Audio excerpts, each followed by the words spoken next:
Kia ora, this is 3 News. President Trump says it's time for Iran to make peace. He confirmed this afternoon that the US had joined Israel's war on Iran's nuclear facilities with what he called massive precision strikes.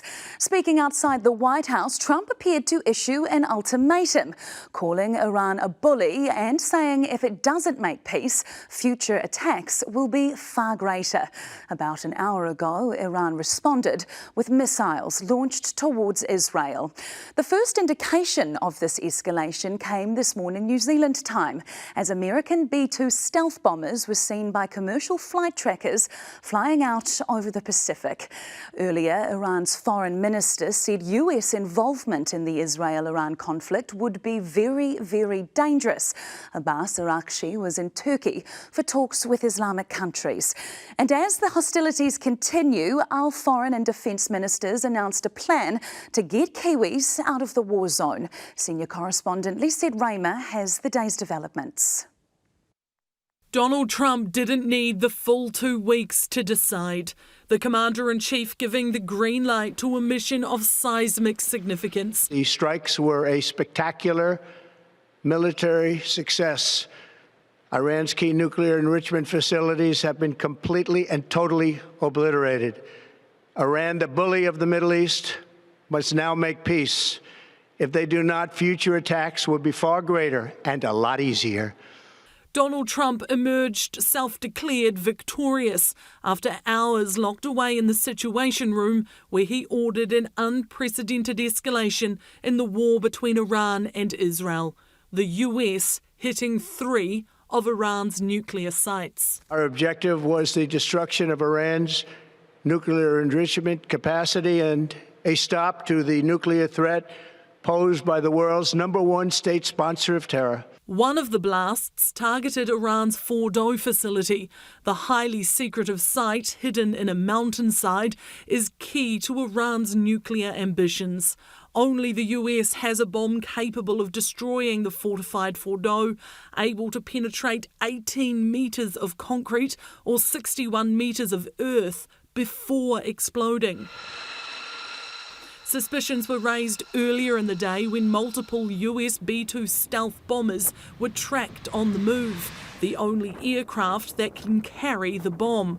US officials have since claimed the attack on Fordow alone required 6 B-2 bombers and 12 bombs. I want to congratulate the great American patriots who flew those magnificent machines tonight, and all of the United States military on an operation the likes of which the world has not seen in many, many decades. But the US was not a lone nation at work.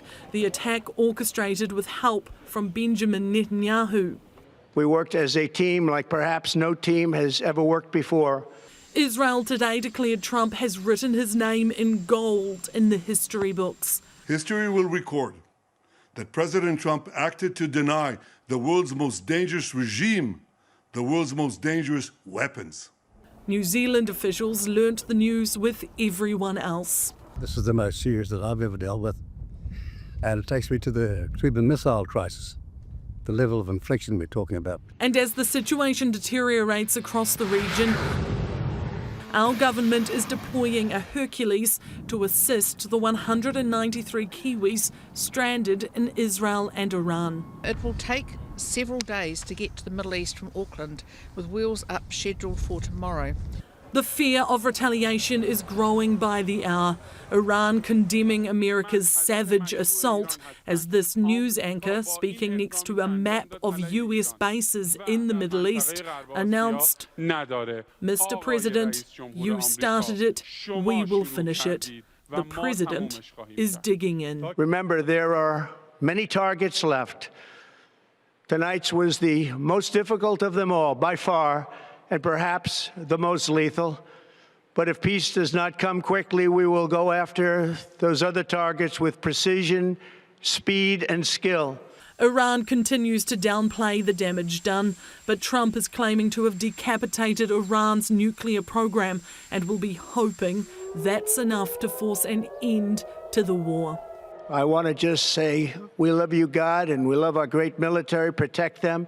The UN Secretary-General sees it differently, warning of a growing risk that this conflict could rapidly get out of control with catastrophic consequences for civilians, the region and the world.